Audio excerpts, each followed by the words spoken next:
So hi everyone, সকলকে good morning. আর আজকে সকালেই আমার টিউশন ছিল, তো একেবারে স্নান পুজো সেরে আমি চলে গিয়েছিলাম পড়তে। তো পড়ে প্রায় 11টা সাড়ে 11টা নাগাদ বাড়িতে এসেছি, আর এসে দেখছি দিদি এখানে সকালে খাওয়ার জন্য লুচি বানাচ্ছে। তো তারপরে আমাকে দিয়ে দিল প্লেটে করে লুচি আর পায়েস। তো খেয়ে দিয়ে আমি একটু পড়তে বসেছিলাম, কয়েকটা ইংলিশের নোট ছিল, তো সেগুলো কমপ্লিট করে নিলাম।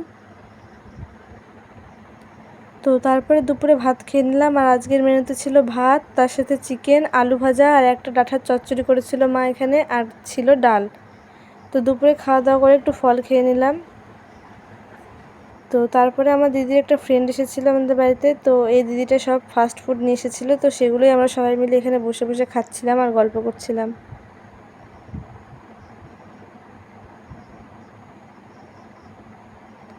তো খাওয়া দাওয়া করে ওদের জন্য আমি একটু চাউমিন করলাম। তো এই যে আমার চাউমিন রেডি, তো ওদেরকে দিয়ে দিলাম, আমিও খেয়ে নিলাম। তো খেয়ে দিয়ে আমি পড়তে গিয়েছিলাম, আর পড়ে টড়ে একেবারে সন্ধ্যায় বাড়িতে এসেছি, আর বাড়িতে এসে একটু মিষ্টি খেতে ইচ্ছে করছিল, তো তাই মিষ্টি খেলাম। তো চলো আজকের জন্য এতটাই, টাটা।